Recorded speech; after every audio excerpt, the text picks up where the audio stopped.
It's time for Declare Your Independence with Ernest Hancock. Believe me when I say we have a difficult time ahead of us.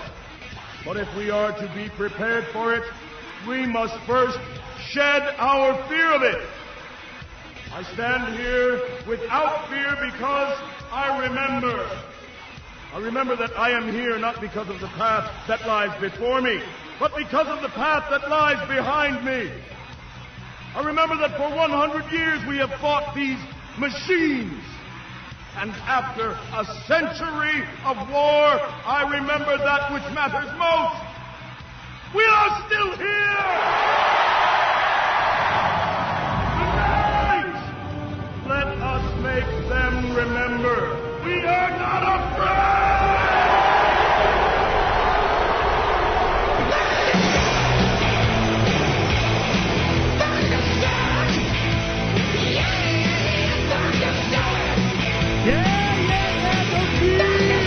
No fear. Here I declare your independence of me, Ernest Hancock. We got to have Chase Barber back. Tell us what's up. Edison Motors. We've been following this for years. And what happened is Chase and his partner, Eric, have created the base was a logging truck. You go down with the logs in it, it's heavy, and the braking is regen on electric motors. Now all you need is a generator to keep them charged if you doing long haul or need on the highway or something like that. Not a direct drive diesel or anything. It's just charging the batteries. Now what they regen when they come down, there's no fuel. Then they're going up empty back to get more logs. It's free. Then they regen, free up, free down, free up, free down. Guess who wants that truck? Everybody. And they start making it. They're going through, and they came up against the man, and that's what I want to hear about. Chase and Eric are not giving up. No. You're stupid. Everybody knows you're stupid. We want to have stupid on parade. Well, this is what they're doing. Well, it's gotten enough pressure that the government at least is, pretending like they're talking to them and so on. We want to hear all about it. Fill in the blanks from there for me, Chase, and then we'll get to where you are now in your negotiations with government. God, I just hate that, But, what's going on? Go ahead and explain it to us, would you please? Yeah, we can get into the negotiations on government here. Like I said, we've got a vehicle that reduces fuel consumption. And, you get more power, reduce fuel consumption, really reliable, kind of proven technology. It's been in freight trains for the last, almost 100 years now. It's been in freight trains. Like, diesel electric is in everything. And from drilling rigs, they all went mechanical in the late 90s, early 2000s. They went from mechanical drive to diesel electric drive. Freight trains went from mechanical drive to diesel electric drive. Laternos, heavy equipment, cat haul trucks, everything that goes diesel electric for hybrid, rarely ever. I don't think I can think of a single incident where something's gone back from hybrid. And we looked at that and we're like, well, let's build a hybrid electric truck. Electric alone doesn't work. Electric makes 0 sense. You can't, and me as a truck driver, I couldn't do a 4-hour day on battery only. Then that's what these trucks do. Get a battery electric truck, you can maybe do a 4-hour day. But you got all the advantages. It's exactly what you're saying. On a logging truck, you're going up that hill empty. All the logs are at the top of the mountain. You climb up the mountain empty, you grab the logs at the top of the mountain, and then you have regen braking, and you recapture all that energy going back downhill to put it in a battery to reaccelerate again. Even when you're driving on the highway in the mountains in BC, you're going down a hill empty, and most trucks are on their engine brake, their Jake brake. They're using all that power to hold the truck back down the hill. Then they got to go back up the hill on the other side of the valley, and they're burning all that power. With the electric, you can save all that energy going downhill. You can capture it, store it in the batteries, and then you use that power to go back up the other hill. Same as a stop sign. You slow down for a red light or a stop sign. Well, now you weigh 120,000, 140,000 pounds. all that energy coming and bringing that momentum to a stop is captured, stored in the battery so you can accelerate again. And then when the batteries get low, the generator just fires up and recharges the batteries. It's running at one constant RPM. It's not lugging. It's running exactly where a diesel engine wants to run at. So that made total sense. We were able to get instead of using a 15-liter engine, we were able to use a 9-liter diesel engine. And instead of a normal 600 horsepower truck, our truck's running at 1,400 horsepower. So we're getting over twice the horsepower while saving fuel.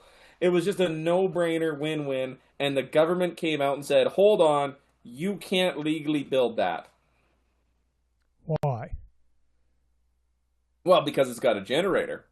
And don't you know, under the EPA rules, generators, it's a Tier 4 final. Generators, actually, like the generator has a lower emissions than a truck engine, but their little rule says if you're building the truck and the energy from the truck goes to the motor, goes to move the truck, then the motor from that engine, it needs to be on highway certified. So the generator that you need to just charge the batteries, they're going, it needs to be certified as a regular Kenworth diesel running down. You're not allowed. Yep, and because they say, well, truck engines we do different testing on, because a truck engine, it shifts gears. So it starts at a low RPM, and it's full throttle, builds the RPM, shifts the RPM, and then it's got to stall, and then it's got to sit idling at a red light, and then it's back in the RPM. So we've got to simulate that drive cycle to get on-highway certification. But in a generator, it just runs at one constant RPM. So trucks need to be certified to truck standard. And we said, but we're using a generator in our truck. Why wouldn't we use generator standards? And they said, no, because the law says you meet truck standards. Like, the law doesn't account for somebody putting a generator in the truck because we're one of the first people to ever put a generator in a truck. So they haven't written any laws to allow a generator, which is a better emission standard, is a smaller engine, less emissions, and yet and the frustrating part is our government, they were like, yeah, we know hybrid's better, because the government came out with a law in Canada that said by 2035, 100% of vehicles sold must be fully electric or plug-in hybrid. And we're like, okay, you're mandating that we do this in 10 years, so obviously you made the rules. No, they're mandating it, but they didn't make fuck all for rules about being allowed to do the thing that they're trying to make you do. So they are literally forcing people to do this, but then not doing it. And guess what? If you can't do a hybrid, then you're going to have a shitty battery semi-truck. And then what happens when the goddamn interstates and highways all have trucks that can't go more than 3-4 hours down the road? But heaven forbid you put a more fuel-efficient, tinier generator around just because that stamp on the engine. We are running it the way it was tested. Why can't we use it? Fuck, it's stupid, man. I need to understand why you can't. This is because I understand we've gone through this. I've looked at it. I've watched your videos, and they're like, because it's not approved. The mindset that you have to get permission for something they haven't given a process to get permission for, even though they are going to mandate it later, that is insane. I mean, do they see that? Are the people seeing it? Are politicians seeing it? You're going and talking to Parliament. I need to know the process. Now, that doesn't even skip over the part that, well, yeah, we can get you approved if you pay us to fill out the paperwork for you that we approve, and it's corruption. And it's international. This is why I'm so interested. You're in Canada. You're what? British Columbia or Alberta? Or where are you at? British Columbia. So in British Columbia, and of course, logging in the United States and Pacific Northwest, you got customers there too. They see an enormous potential for revenue, for keeping your business in Canada. I mean, why the hell? But I'm going, and you have local support. You have local community. Hey, we got a place for you. You're approved. Zoning, what's that? Go, man. Go, go, go. Make us money. Be an add to the community. And you got some bitch that is, and I need to know, it always comes down to a person. There's an individual. Somebody has authority. Somebody can pass a law. Somebody can put it in. Somebody. There's something against you. What is it? Oh, that's the most frustrating thing is like the government workers get our anxiety and they're frustrated too. Like the people that work for Environment Canada, they know it makes sense, and you can see them being like pulling their hair out because they care about it. They love the idea. They want to see it be successful. But at the top end, they're like, no, the rules. The rules are the rules. We need somebody to go and talk to the U.S. EPA. They rely it, and then it goes up to the Minister of Environment and like the U.S. EPA. What the hell they care? Canada care about U.S. EPA? Oh, because Canada's a bunch of fucking pussies that can't make their own fucking rules. Like they're like, oh well, we'll just do whatever the U.S. does. Okay, cool. But like when things like this come up, then it's like, so I've got all of this stuff, all of these regulations, and they're not even our regulations. Like our government officials aren't even writing our own regulations. So okay, wait. So you're saying that if you went to the U.S. to do this, it's the same bureaucratic mess, and the United States company couldn't do what you're advocating with Edison Motors? It would be the same bureaucratic mess, but at least in the U.S., you've got congressmen you can talk to, and congressmen that you could lobby, in order to represent your riding. But like right now is that the U.S. has a policy that the U.S. government is there to support U.S. businesses. And them helping ease the rules to allow a Canadian manufacturer in could hurt U.S. businesses. Which, don't get me wrong, I think that the U.S. government should be helping U.S. businesses. The U.S. government should be there to help U.S. businesses, not businesses in foreign countries. I'm not arguing against that, but why the fuck can't the Canadian government help out a Canadian company? Fuck. Need to cuss a lot when you talk about the government? Sorry, right, sorry. No, I'm hip, man. I'm with you, brother. I'm so worked up over it because it makes zero sense. None of this makes any sense anymore. Like, Has there been any light? I saw a video of your partner speaking before, I don't know, a hearing, a committee, a parliament, or something. What's going on? Yeah, so Eric, my business partner the last 15 years or so, we got invited, and we decided to send Eric because, well, you watch the video. Eric cusses a lot less than I do. Right. Eric is a little more, diplomatic. To the government, he is very diplomatic. I mean, he cusses a lot in private, but he can go to the government and not tell them that they suck. I'm a little bit too honest when it comes to dealing with them. But we met with him. We've got a lot of good, strong support from some of our members of Parliament. But the problem is we're in Western Canada. Western Canada is very conservative. We elect conservatives, whereas the Liberal Party is who gets elected, is in charge federally. So the people in charge of Environment Canada are Liberals. They're all from back east. And then Western Canada is represented by some Conservatives. So our local Conservative members of Parliament are trying to help us out. But the Liberals are like, well, that's not really in our riding. So why would we care? Like, that seems to be the general gist we're getting, and it's very frustrating. Like, we went there, our local members of Parliament met with us. We probably met with about 15, almost 20 members of Parliament, which is like congressmen, in a room to all listen to us.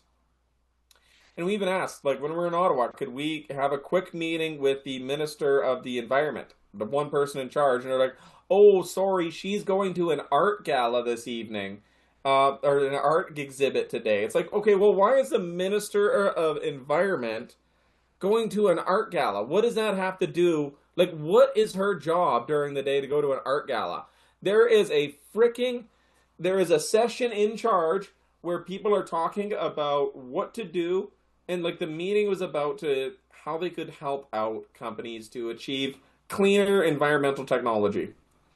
So in this meeting, like, we did the video with Eric, but in the full meeting, it's like 2 days.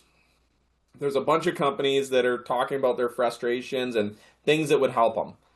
And in this meeting, Eric was saying that all of the other companies there, they were all asking the government for money. So they're like, oh, could we have funding to build charging infrastructure? Could we have funding to look at solar technology? Could we have funding for wind farm technology? So they're all asking for a bunch of money, And then Eric's there, and the only thing Eric is asking for is, hey, I don't need you to give me any money. I just want you to please allow me to build the truck. It's like, look, this is better for the environment. This is better for the trucker. It's better for the consumer. It's better in every way and shape or form, and I don't need you to give me any money. I don't need any grants. I don't need any funding. I just need you to get out of my way, where everyone else was asking for money. And, like, that's how frustrating it is. Well, what was their response to that? Oh, yeah, no, we'll definitely look into trying to come up with something to help you. They did We'll tell create a committee to talk about having another committee to have a plan. Well, no, the first time we went is when they had a meeting to discuss setting up a committee to have a meeting, and then this was now that meeting that they set up, and now hopefully we can then get into something that actually makes sense, which I'm feeling pretty, like, I'm genuinely pretty hopeful. We met with some people that are pretty, a fair bit higher up, and they promised us that they would have a solution. They're looking at a couple different options. They have something that could work, so fingers crossed. What? You know, I need. We got something. I need to understand what their mindset is. We got something that'll work. We think you should donate to our campaign. That's what'll work. I mean, you know, what is it that's going to work? Yeah. Well, that's just it. And like we asked them, we're like, okay, we're coming up with this sandbox idea. Here's the thing: we're going to call it a sandbox. And you know, if somebody wants to try out a new technology and they're trying to start something out, why don't we just let them do whatever they want for the first few hundred things of the product to get the trial basis out in the market, rather than having to go through all the regulation? Like if it's 50 to 100 trucks or 50 to 100 of anything, who really cares? It's not a big significant thing. Let's get out of the red tape. Let's let them prove the technology. And we're like, okay, so what does that entail? Am I allowed to use in emissions? And they're like, oh, we don't have any of the details. I mean, ask Environment Canada after the ministers told us, and they're like, well, or the members of parliament, and they're like, well, Environment Canada doesn't know what that means. We asked the thing, what does that mean? And they're like, well, we're going to set up something to create something, and this is kind of what we're thinking. And we're like, I don't know what that means. I've got customers. It means the cousins get jobs. That's what it means. I've got, literally, I have customers that have paid a deposit on a truck now, and like talk to them, explain it, and they're okay waiting, but like it's very frustrating. It's like I have things ready to go, but I don't know. Can I order that engine? Do I have to take an on-road engine and get it recertified? Do I use a generator? Like, what do? I can't just spend hundreds and hundreds of thousands of dollars going down a path to change the path, and I do not have the financial capital, because it can cost $10 to $20 million to take a motor and certify it for on-highway use. And even the on-highway testing doesn't work. So like even if we had the money, like we could kind of do certain things, but it would cost, $10, $20 million. The other way of doing it is like I can't buy the engine if they don't approve that. So I can't start building the trucks. It's a very frustrating thing not knowing, but we did get approval. This is at least the one good thing. They gave us approval on to build trucks, but with an X15 Cummins with an Eaton 18-speed transmission and a mechanical rear end. So Wait. So you're going to have to shift it? Yeah. Like a normal truck. It's the same as every other semi-truck on the road. Well, it still has an electric motor, or no? No. So you're paying for diesel going up and down, doing logging? Going up and down the hill like every other truck. And like we had customers so we had customers that were kind of waiting for a hybrid truck, and they're like, you know what? Like, I don't want to wait for the government. Can you just do a normal truck? I want to buy your truck. They believe in some of the values that we do. No planned obsolescence, right to repair. I don't think anything on your truck should be locked behind a bunch of software that you can't have access to. There's your lobby right there. Yeah. That's what they're going after you for. What's that? Because you're in competition with them for this right to repair thing. Most of the money that these companies make is on them repairing it. You know, so they got planned obsolescence. They know it's got to be a computer that only their computer and software can do it at their authorized warranty dealerships of blah, blah, blah, blah, blah. And you're doing this in violation of them making money like that. Oh, hell no. We don't want Edison Motors. But that's what they said, like, and that was it. The customers said, you know what? We're tired of the crappy new products. We're tired of paying that amount of money for a plastic torpedo. Like, it's all junk. It breaks down. I can't repair it. I can't fix it. It's made with poor quality. Just build me a good truck. Like, I'm mounting a $1.5 million crane onto the back of a truck. I don't want the truck to cause a bunch of fault codes that shut me down, with a turn signal that I can't find, with wiring that I can't fix.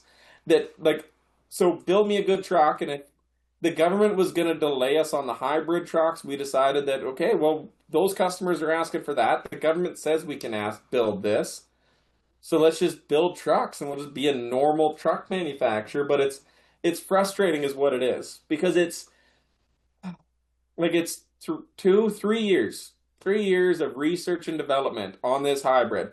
All the testing hours, the engineering hours, the development hours, the millions of dollars spent on developing all of this hybrid technology, being able to take that truck, haul some logs, do some low bedding, show it off to customers who said, yes, this is amazing. This is exactly what we've been asking for. I want this technology. And we said, yes, now we're ready to build it. It's better for everybody. And then Environment Canada says, no, you can't build that hybrid. You got to go build a truck the same as every other truck on the road. Because Marcus says. But don't worry, though. In 2 years, maybe in 1 or 2 years, they'll get approval on the hybrid. And don't worry, by then, all the existing truck manufacturers will have a chance to catch up to us. That's what it feels like. They will not have a right to repair. I guarantee it. And that keeps you down. They're going to come after you. I think they were trying to starve us out. If we're being honest, like, I'm not a huge conspiracy theory guy, but the feeling I got is that government and lobbyists from the big the big guys, it's like, oh wow, this person's doing something innovative. Whoa, okay, this person's arguing for right to repair. They're calling us out on our planned obsolescence. Fucking shut their ass down. Put in a bunch of regulatory capture that makes it so hard to do what they're doing that they can't do it. And you know what? We can starve them out. Like most other people trying to do this thing, they get starved out financially. Eventually, the bank comes and takes it. But I was very, very clear on this business. Is like, I'm a truck manufacturer first in the hybrid. If they're going to try and say that we're going to dick us around for 2 years, in which case, like if you're on investor money, you can't go another 2-3 years hoping and sitting around pulling at your balls, waiting for the government to get off their ass and approve something. You run out of money. You go broke. You can't bring the new technology to market. You can't bring the right to repair to market. Another company comes in. They offer you a real cheap price. They take your technology, they start building it, and they put in all the planned obsolescence. They get rid of your right to repair, and they make the junk they keep making. I've seen it happen in so many businesses. Mm-hmm. So that's why we had a very serious meeting. If they'll stop us from doing this, I know I could build a mechanical truck with an 18-speed. The truck's already designed. The chassis is designed. We got the suspension. We got axles. We got a cab, we got a sleeper, we've got all the things we need. It's like, we'll just change out the driveline to a trusted driveline, the old mechanical one, and, well, then I can sell a truck and make profit. If I wait 2 years, well, at least I'm still building trucks. They're not going to shut us down. I've been very, very clear since the start of this company. We've taken on zero debt whatsoever. Like, everything we have bought with cash. We've either raised a little bit of investment money. We've got our YouTube channel that pays us. We got some merch sales, and we only spend the money that we can spend at the time in cash. So they can't shut us down. As long as we can sell a truck, make a profit, we can keep going. It's just, it's so frustrating, the games you have to play. I'm with you, brother. That's, I'm a freedom activist for 40 whatever years. I get it. I've seen it all, man. Where are you? You got some merch? I go to the shop. Is that what I do? I need some Edison Motor stuff. Man, we have not talked about that. I didn't know I could get me some goodies. All right, Oh, here we go. no, we just sold all our die-cast trucks of our first production truck there. Oh, you sold out? We sold out within like 3 days, so I had to order some more. Well, what do I want here? What do I want? What do I want? What do I want? It makes a big difference. It honestly, it's one of those things that it helps. It helps do the thing we're doing because I've still been very, very adamant that we have taken zero venture capital money. Because did I tell you about some of the investor shit that we've had to deal with? I remember you talking about.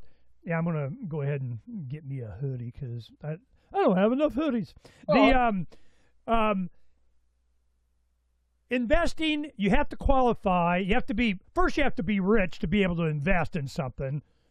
Yeah. But if you believe in something and you got some money and grandma wants, you're not allowed. So there's that. Then you have all kind of the conditions and going through, and they then don't get their cut. And then if you do go different kind of investment levels, they got an executive that wants to run it for you, and they got board of directors for you, and they got. How far off am I? Oh, you're not pretty. You're hitting the nail on the head there. Yeah. Like, oh, there's no morality to these people whatsoever. Tell you about that guy. He flew us down to Texas. So he brought us down to Austin, Texas. And we went and met with him, and I guess is one of his junior associates at this investment firm. And we go into the boardroom, and we're sitting around there, and we meet with some of the junior guys, and they like Edison, and they like what we're doing, and they talk us up. And then the owner comes in, the main guy with all the money. He sits down to the table, and he says, "So tell me why the hell I should invest in your company. You make trucks, right?" I'm like, "Well, I don't know. You're the guy that flew us down here. You flew us down here because you wanted to talk about investing. What do you mean? Tell us why you shouldn't."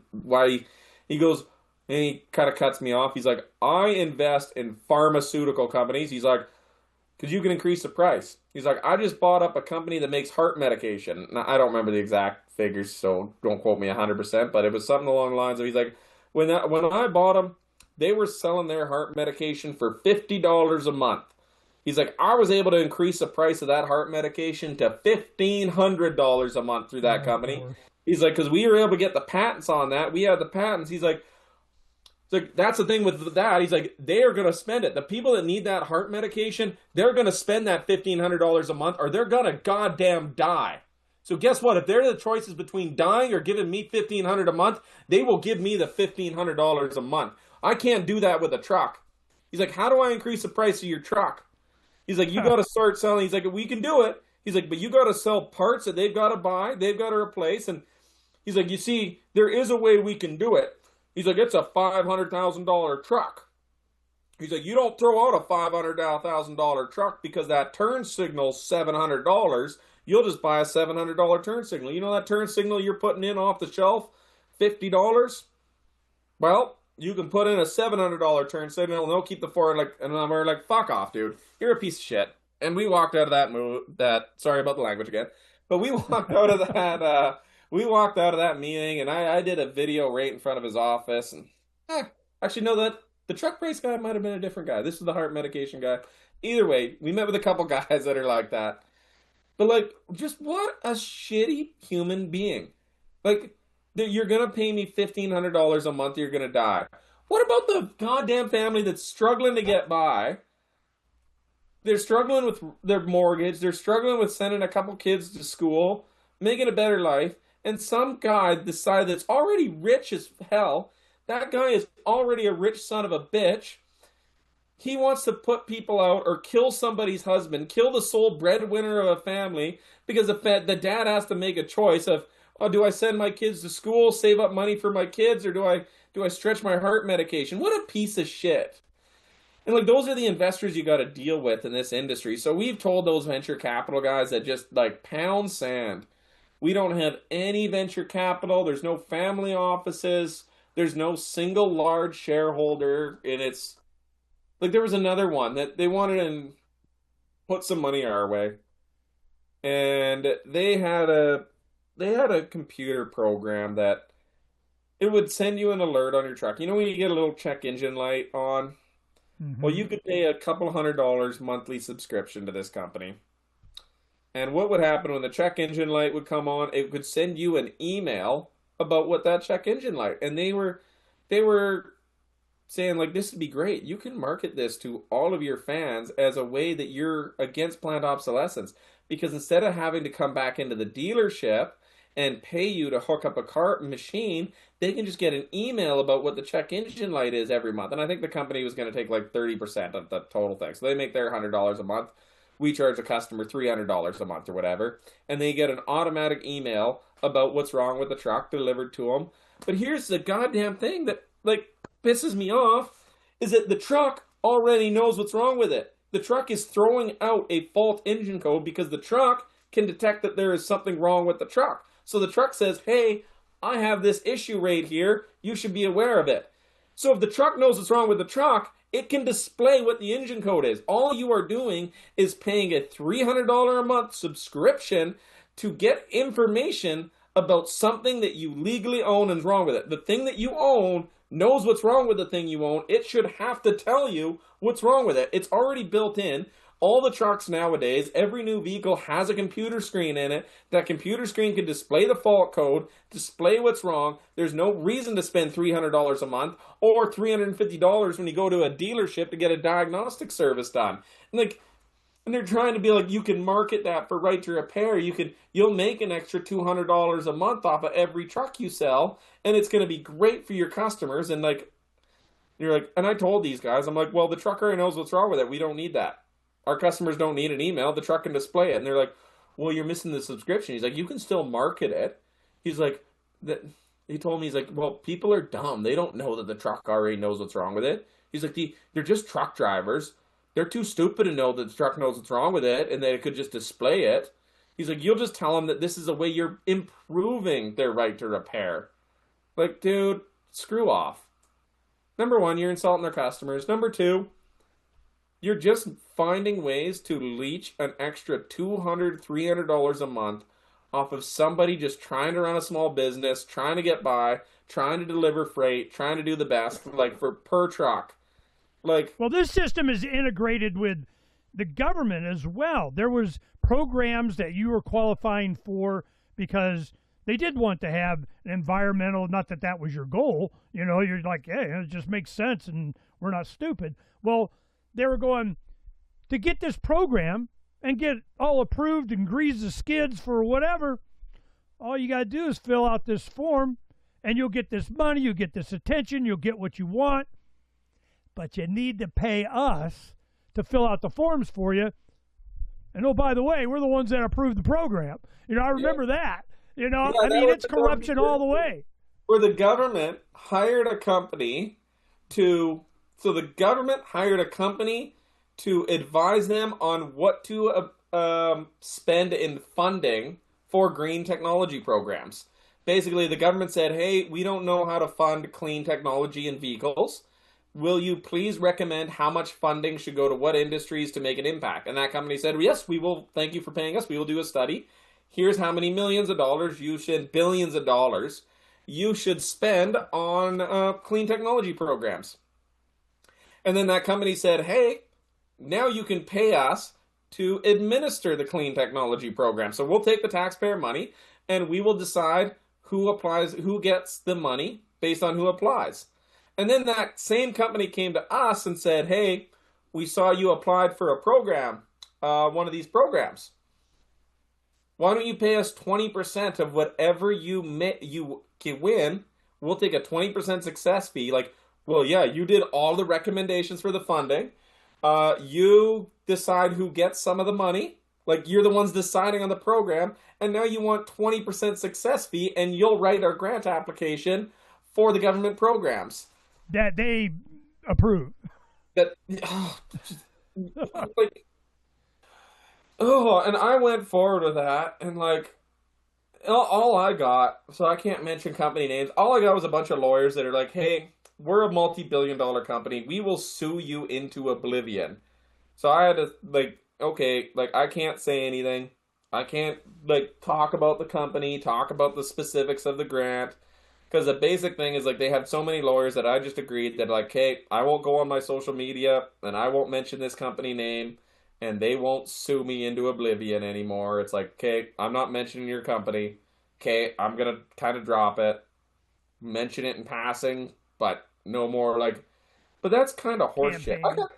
I was in Parliament. I got the quote of the day for that in the Parliament, and then one of them, the news press. For some reason, the news media didn't pick up that quote, but it was right in Parliament building, and one of the reporters asked us. They said, "Hey Chase, what do you think about the government giving taxpayer money to a private business, and then if somebody from the public comments on how that taxpayer money is being spent, the private company that gets the money can then threaten you with the lawyers that they paid for with the money they get from the taxpayer dollars to scare you into being silent."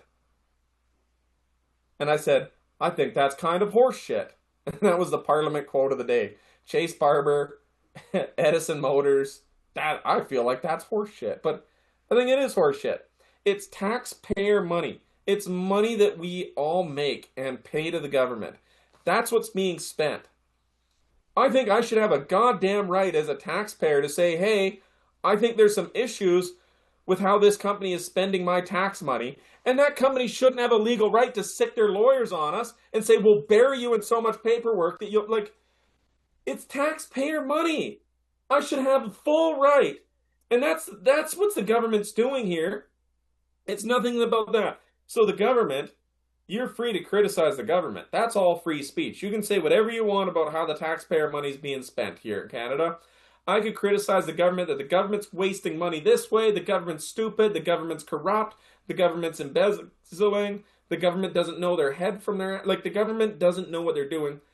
I can say whatever I want on taxpayer money. I can say that I don't want my taxpayer money going to support things that I don't believe in. But as soon as the government then takes that money and gives it to a private business to spend, now that private business can sue you in order to shut them talking up about it. If it is taxpayer money, the taxpayer should have a say whether it's a private company spending the money or the government spending the money, because at the end of the day, it's our goddamn money. So did they have set aside legal fees, or they have attorneys that will sue on your behalf because you're a government subsidized entity that they can say, nope, you can't say bad things about me? No, I mean, it's a private business. I know, but I mean, of course, it's money that they would use for legal. I'm just wondering if they go as far. Oh, and make sure you use, Cousin Vinny as the attorney. I mean, yeah, it's coming. It's coming. They never stop, man. Hey, I'm trying to fill this out. I'm getting me a hoodie. I need to have me a Edison Motor hoodie. But you don't have U.S. States up there. I'm just going to put my information. What, you didn't think anybody in America is going to support you? What's up? Do we not have U.S. states in there? I haven't. No, it's just provinces. I'm sitting here trying to do this. All right, wait. I put order not. Let's see if it went through. I bet you it'll take my money. Billing postal code is not a valid postal code. Okay, you go to the hoodie. Okay, I got to hit a large. Extra large for me. I'm just testing it out here. Okay, view card. View card.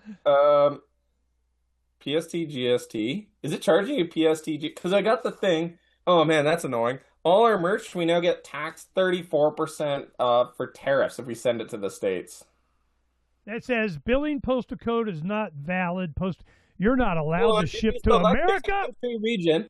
Go to USA, like United States. Under the country region, it defaults to Canada. You probably have to select United States. Okay, and then where am I? I'm not seeing. All right, we'll worry about it later. But I just want you to know.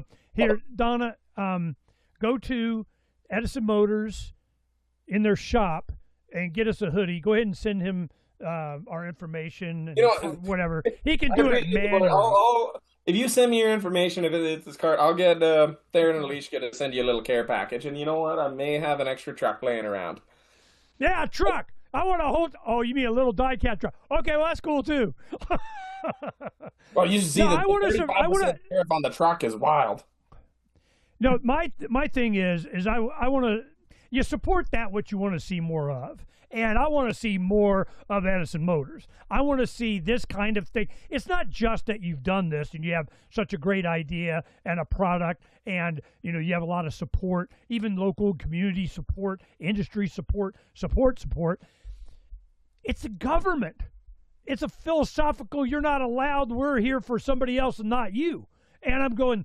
This is, and the fact that you're challenging them. And, you use colorful language, that's good. But I'm just wanting to make sure that this story is known. Because we have friends in Pacific Northwest and in New Hampshire and Maine. And I think it might have been one of them that years ago initially brought you to our attention. And they want that. And you also have the ability to convert. Like my wife has she always wanted a big diesel truck. She got this, oh my God, 2,500 with the super banks, everything of, whatever. I'm not allowed to touch it, So, she does what she wants. But to have somebody with a big truck that could put in, electrify it with a smaller diesel, like a Kubota 3-cylinder or something like that, and do a hybrid like what you've done with the big trucks, you're doing that, or you were going to, and there were a lot of dealers and mechanics that wanted to do it.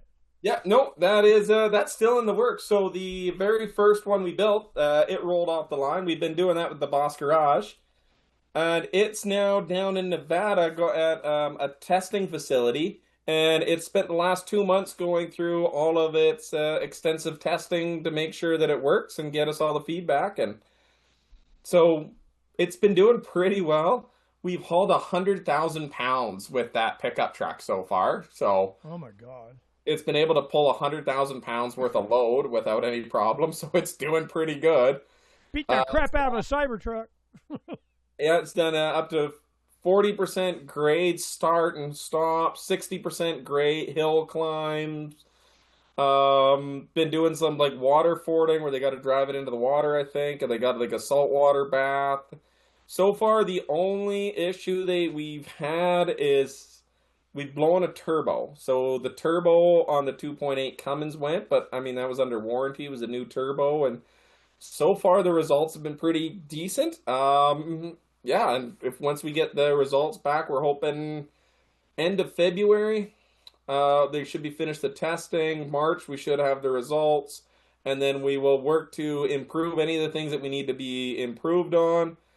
We'll probably do a version 2, and then we'll start offering the kits. So we're just making sure that the kit's safe, making sure that it all works. And yeah, I was pretty mind-blowing when it hauled it. We put a tank on the back. So it had a Kenworth with a low bed with like a 1940 Sherman tank and a Chevy pickup truck on top. And it pulled that whole combination down the highway, and I think they got it up to about 55. Wow. This is, I want to keep this story alive because you're keeping it alive. And it's just so demonstrative of just stupidity. And you got to go, are they incompetent? Are they corrupt? Are they stupid?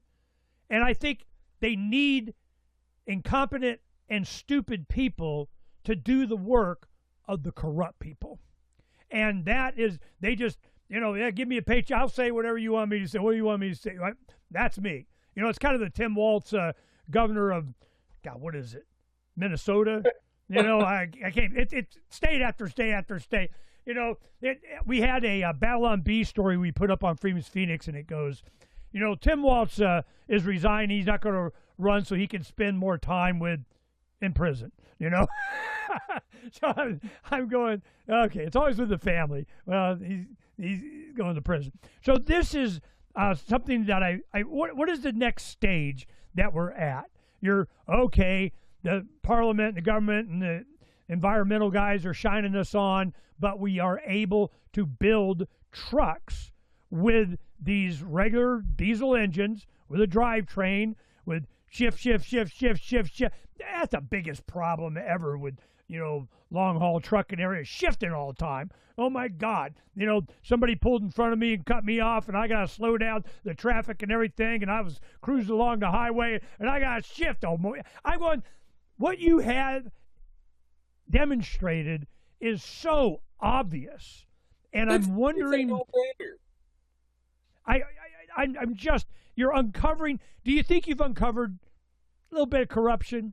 Do you think it's been pretty obvious, to your peers? Just a bit. Oh, it's so bad. It's everything. It's exactly what you said. You couldn't have said it any better there. It is incompetent people being controlled by very corrupt people. And they make sure they get there to control them. It's not, if you know their name, this is what I've learned. If you know their name, if you see them on the news, it ain't them. They're just insulation for the live wire that's doing all the corrupting. And it's like the venture capitalists that you talk to, and go, hey man, we could really, if you can help me help you screw the people, I'm in. We can make some money. I just. The problem is they don't even phase it that way. It's like, this is the one thing I've learned while dealing with it. They don't phrase it as, hey, I'm gonna give you. Yeah, now there is no doubt a bunch of people that will take that money and say, hey, I'm gonna give you a couple $100,000 and you're gonna lobby for me and you're gonna get this thing approved. The biggest problem that we've seen is that a lot of these people genuinely think that they're doing the right thing. And that's the frustrating part, is because I've met some of these... Because we got a rule? One of these investors, and what they told me and how this works is that, hey, so what you do is that you find a university, you find somebody that you find a professor that needs to fund their program. They need the money in academia to fund their research. And you make sure that professor writes a report. They call it a white paper or something like that. They write a report that really, your solution is the best solution to the problem. You are going to solve all of these problems. Here's an independent academic report. Now, it was paid for by this person to hire a report specifically so that professor could cash his little payday.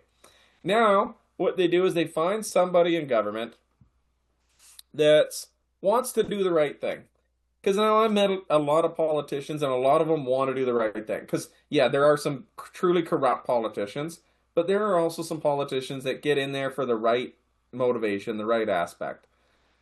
And then they have somebody come up to them at a banquet dinner, and it seems nonchalant. We're having dinner, we're at an art gala, and hey, did you read this report? It says that this solution really helps it. And then that politician then, give me the details, sends one of his advisors out, and the advisor reads the report. And the advisor takes that report and says, wow, this report here is fantastic. It says that this solution is exactly what we need to solve our problems.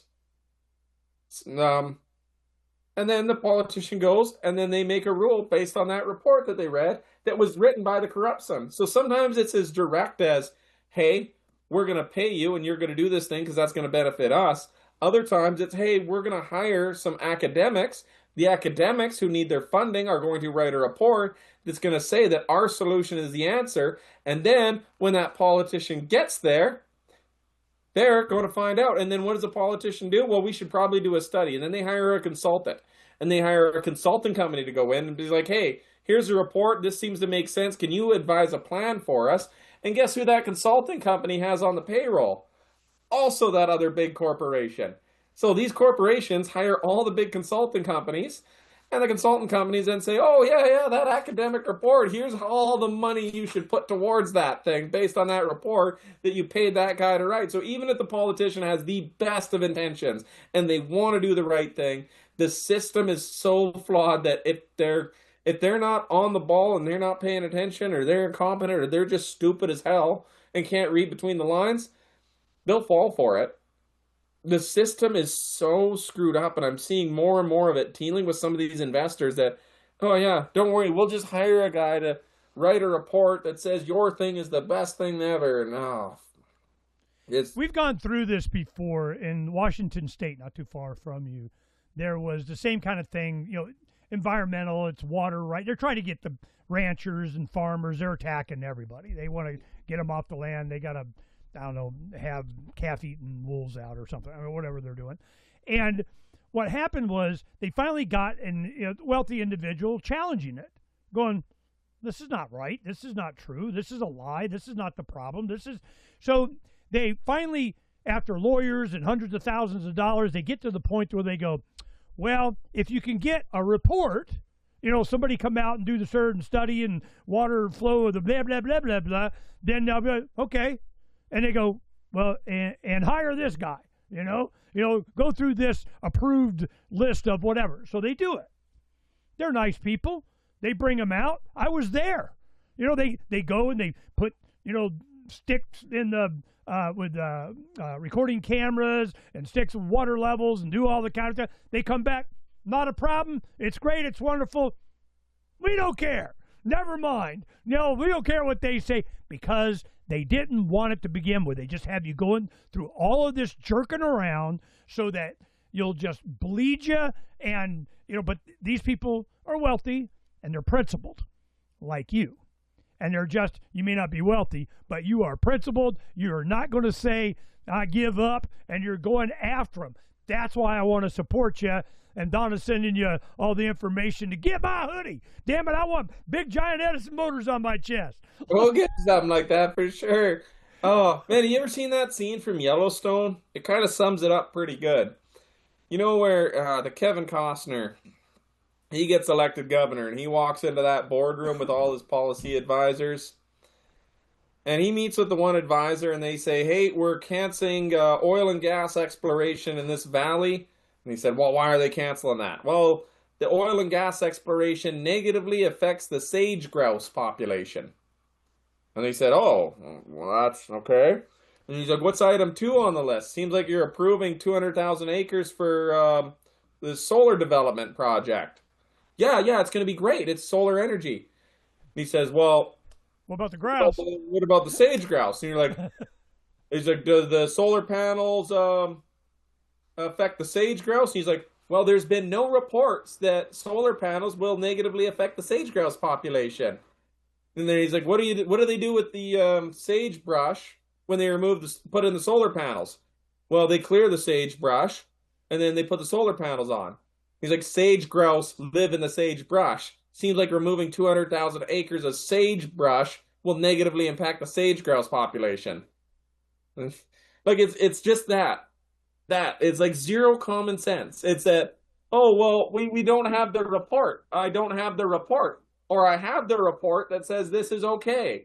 Well, a little bit of I've gone through this, Chase. I'm telling you, they'll have, I can give you 15 gazillion examples, but it goes like this. They'll do a PR campaign. The newspapers and the local media's in on it. They'll have the Little League teams come. We need a stadium. I remember when they did the Bank One Ballpark, which was the Diamondback, stadium, and we filed suits against, whatever. Because we knew they went bankrupt after they won the World Series.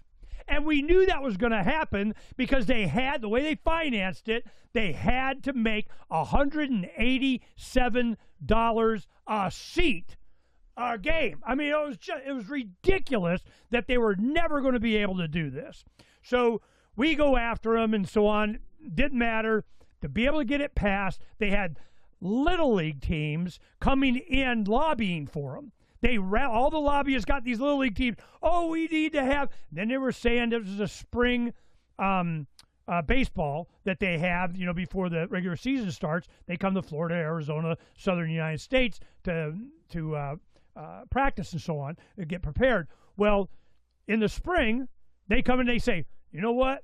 We're going to lose all of our spring baseball if we don't have better bathrooms in Taj Mahal, nightclubs of whatever the hell, and we got to fund that too. Well, we get the stadium, then you get the money, blah, blah, blah, blah. I seen everything, and that's just one issue. I see it all. It is corruption, and it's starting to really come out now, especially after they cut off the money with USAID, and all you find out all of this corruption going after Chase Barber was funded with tax money.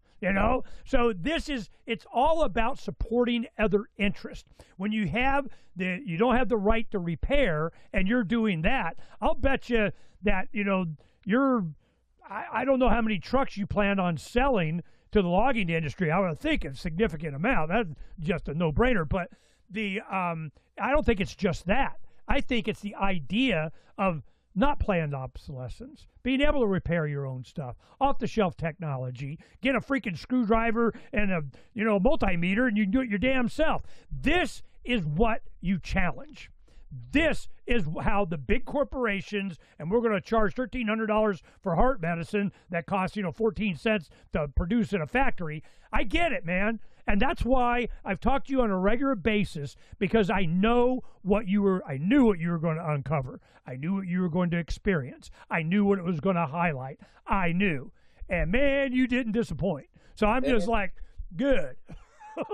Yep, it's I'm glad I didn't disappoint, but man, is it running your head into a wall now with regulation, with bureaucracy, with red tape? It's like, it's a PR campaign. I mean, have you got political? Are you supporting, politicians? You're out with signs on the overpasses. I mean, have you got that? You got some local libertarian activist wants to go whip some ass? Oh, we got a couple of politicians, and it's it's really, really interesting, Ernest, is it's the support we got comes from two very, very different sides of the political spectrum. Really? Tell me everything. So I would say that our biggest supporters, we got the Conservative Party, and that's we got the farthest of the right wing party, and then you have Liberals and NDP. They're both kind of in the center. The Liberals, NDP are center. And then you have the Green Party, which is farthest left. And the support we get comes from the Conservative Party and then the Green Party, almost exclusively. And you wouldn't think it makes any sense, but it's the two people that aren't as part of the establishment. The Conservatives don't hold power. The Greens don't hold power. The Liberals and NDP, the NDP is in charge provincially and the Liberals are in charge federally. They want to maintain the status quo. But you got on the one side, and both of them are saying the exact same thing. It's bad when the right and the left are both coming out and saying, enough is enough. We're tired of all of this stuff. The Green Party is saying they're tired of all of this junk we're making for consumers. They're tired of things constantly breaking. They're tired of the giant oligarchs, the giant corporations bleeding everybody dry, shipping all of the good jobs overseas. It's going crazy when, honestly, it was the leader of the Green Party I met, and she explained it the best way I think possible. She said that she cares a lot about environmental protection. The Green Party is very pro-environment.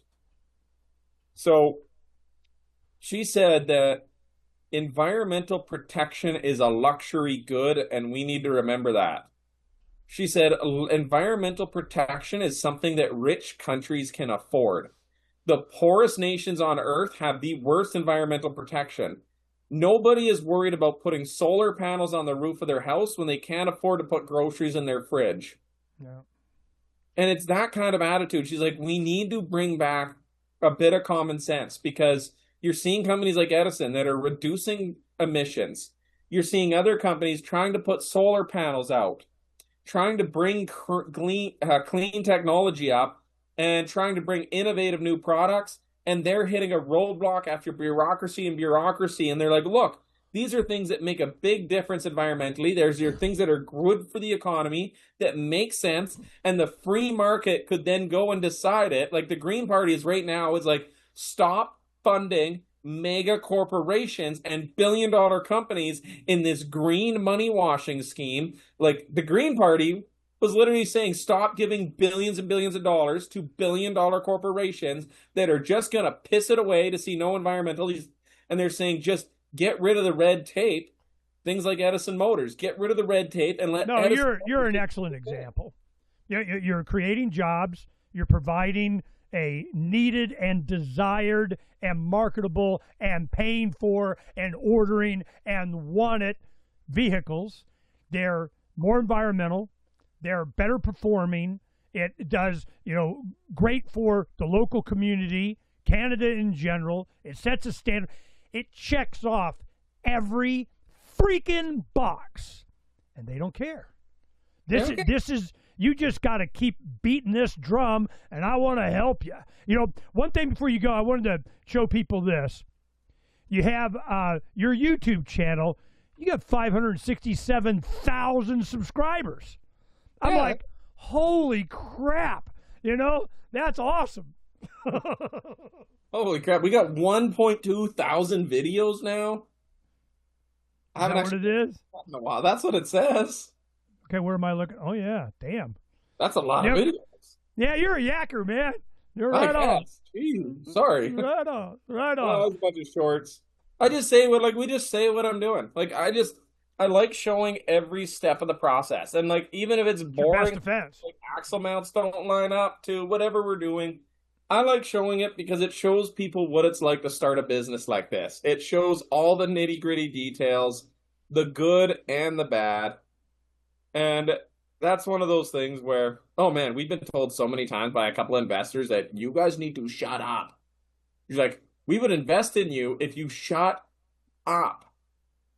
Stop showing what breaks down in your truck. He's like, don't show that your truck broke down. What are you doing? Don't show that you're having supply chain problems. No, don't show that you're having regulatory problems. Businesses don't show their problems. Professional businesses that are trying to raise investment money don't show what's wrong with their company. And I think that's dumb. Who are the investors? How did you get private investing? Did you comply with some, I don't know what your version of the SEC there is or how investments work or whatever. Who's invested in your company? So it's mainly in our bigger investors. It's mainly truck drivers. People that own small trucking companies our biggest investors are people that believe in the building the better trucks. So we're funded a lot by our customers are some of our biggest investors. The people that are buying our trucks, they're investing with us because they want to build the trucks the way we want them to, the way they want us to build them. So and they want Chase to bitch about it. They want to see it. Our investors, because they own trucks. Our biggest investors are truck owners. They own trucks. They want to see the problem that we're dealing with. They want to see that on YouTube. They've told us that that's great. It gives confidence. If you're not finding faults when you're building something new, then you're lying. If you say that you've got a perfect product immediately out the gate, you are lying. So they love it. It gives them confidence. Oh, we found that this part blows up. Oh, we found that this part's not as reliable, so we changed it. Yeah, that's great. We show them how it works, how we fix it, how the cookies crumble, because it's going to give them a better truck. And I think that alignment in seeking out people that want better trucks, that our investors, those investors are not going to say, hey, put a bunch of planned obsolescence in the truck, make these truck parts fail, because they're the ones buying the trucks. Boom. Score. Excellent point. What is the next timestamp, in the future that we should make sure we get you back on? What's happening, by Parliament's got a deadline or, somebody pinky swore they're going to something. What's coming up? Oh, I'm sure Donna will find something interesting. I don't know what the next thing is. I can't tell you because, every time I think, oh, wow, things are going pretty good, wham, another wall of bureaucratic red tape happens. And I want to know every one of them. It's I feel like I'm running around in the dark, and there's just a guy with baseball bats that's called the federal government ready to just crank you with a baseball bat running around in the dark. Yeah, It's yeah. it's like a real life bureaucracy horror game. You know, Horror. I mean, I know it's frustrating, it's a pain in the ass, but do you get any satisfaction of going through this and just not giving the satisfaction of quitting? I mean, you got to get some kind of feedback from it. Oh, I don't know if it's a satisfaction of quitting. You know how many I'm days not quitting. Tell me, kiss your ass. You know how many days I wish I could go back, if we're being totally honest? So many days I wish I could go back to just driving my logging truck. Me and Eric had a small trucking company. There was no stress. I mean, there was a stress of logging and owning a truck, but I'd go get up in the morning, go out to grab my logs, bring my logs into the sawmill, go home in the evening. Weekends I wouldn't have to worry, maybe wrench on my truck a little on Saturday, and it was good. The pay was good. I didn't worry about anything. There was no real red tape. It's like going back to that stress-free life would be nice. How old are you? I'm 36 now. So, Hey, but you're looking good. oh, you can see the stress. But it would be nice to go back. But you know what gives me the satisfaction is one of the things that I really, really find a lot of enjoyment in is that there's a lot of people that come up to me. I had one guy, he pulled into the yard and he had bought a brand new service truck, brand new Dodge, fully loaded service truck. And he had us come there and he had us get permanent markers and sign the hood of his truck. And he said, like, hey, I was working for somebody else and I was debating buying my own truck and I was on the fence and I didn't know if I could do it. And then I looked and I saw that this logger working out of his parents' backyard in a tent in the middle, like out of nowhere, was building working trucks. And he's like, if this guy can start a truck company, I can go out and buy a service truck. And he bought an old used service truck for like 5,000-10,000, he was saying, off of like Facebook Marketplace. And he went out and he worked that truck hard, and in enough year, he had enough money to buy a brand new $200,000 service truck. He bought it with cash, and he said we were our big inspiration. He had the people from the company come out and sign his truck. I've heard so many stories like that where we've inspired somebody to do it. There's another guy that we've talked to, and now he's been working on making like appliances and stuff where like kitchen appliances break down all the time. He's like, no, planned obsolescence is bullshit. Why aren't we making appliances like my grandma's that lasted for 30, 40 years? So he's been working on that. And like you can see that this whole thing by showing everything that we're doing, everything that we're struggling with. And like some of the best things I've gotten for feedback, the best things I get is like when we show the struggles. I think it's the best thing that we do is we show the struggles, we show the stress, we show the times where I wish I was just out back driving a truck, because a lot of people see all the highlight reel when people start a business. People start a business and they show their fancy truck. Like that guy could go out there and he could buy the service truck and buy a brand new service truck, make a bunch of Instagram posts about how he's got a brand new service truck.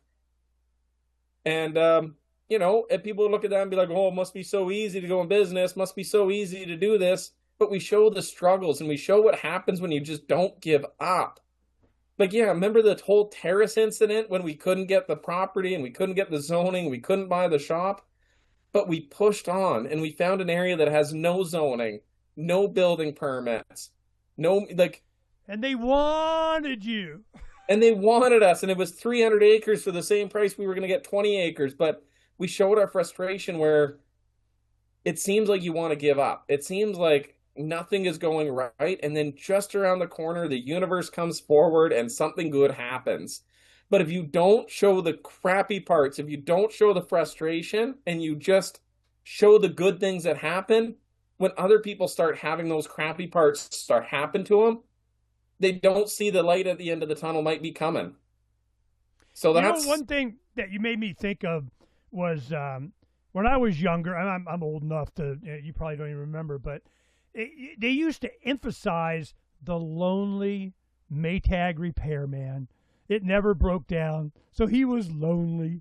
He had, nobody to talk to because he never had to go. That used to be emphasized, that you didn't have repairs. That was the point. And that has gone away. Well, Chase Barber resurrecting it. No, the repairman is lonelier than ever because now they made shit you can't repair. That Maytag repairman, he's lonely because now you can't even repair the Maytag. We bought I can give you a bunch of stories. It's always the board. There's some, plug it, and you can't just order it and just plug it in. You got to have a guy come do it for you, even in your RV and stuff. It's so bad that they actually have to pass legislation state by state to where you have to have a right to repair. Is it mine or it's not mine? I got a new Kubota tractor, one of the bigger ones, and I got a bunch of attachments. It's in the cab. It's still under warranty, but it threw a code. Oh, I'm sorry. We don't have the cable for this new model to interface with our, blah, blah, blah. So we had to order and do it back. That's a month later for them to clear a code, and there was nothing wrong with it. It was a clogged fuel line or something that they charged me $760 for, and it was still clogged. I just go, oh, you so owe me a solid on that. There's so many reasons why I'm supporting what you're doing. And many personal reasons, many philosophical reasons, even political reasons. But I'm telling you, you just keep doing what you're doing, and we'll keep sharing. Because, damn. And I might even buy a hat next time. So, this is good. Go to Edison Motors. Edison, like Thomas Edison, EdisonMotors.com, and go to shop. Go get a little something, because it's going to be worth something because it has value now. Just saying. Hey, I'll let you go, man. I know we're past the time we promised, but, thanks for spending time with me. You keep doing. Is there any last thing you want to say to the audience? No, just thanks for tuning in, and I guess we'll see you when the next frustrating thing happens or the next big story. I really hope we can come on here next week. The truck's built, things are going well. I really hope just one time you got to promise me sometime in the future. I want to just have one podcast that's 5 minutes long where you just have me on and I say, "Hey, Ernst. Oh yeah, everything is going pretty good. Things are flowing." Sometimes that's my biggest goal in life. I don't want to make $1 billion. At this point in life, I just want to come on your podcast for 5 minutes and just be like, well, everything is going pretty good. We have regular shows that I would love for that. It'd be a 5-minute Chase Barber commercial in the middle of our show of regular shows that we do. We have, some regular, that'd be awesome. When things are going well, you got good news, let us know. We'll set that up. I'll just have you come in for 5 minutes. You'll wind up staying longer, I guarantee you. But, you get to do your 5-minute thing in one of the shows. Hey, wait. Breaking news. Chase Barber's doing good. The government capitulated. Breaking news. The government isn't screwing things up today. I don't think we'll ever get to that, but it's a pipe dream. It's probably easier to make $1 billion than it is to have that happen. $1 trillion. Thanks for coming on, Chase. It's always great to catch up with you. Thanks for taking the time, but I really appreciate it. Thanks, Ernest. Thanks, Donna. We'll be talking again soon, because it's always something. Thanks, Chase. Peace, brother. Peace.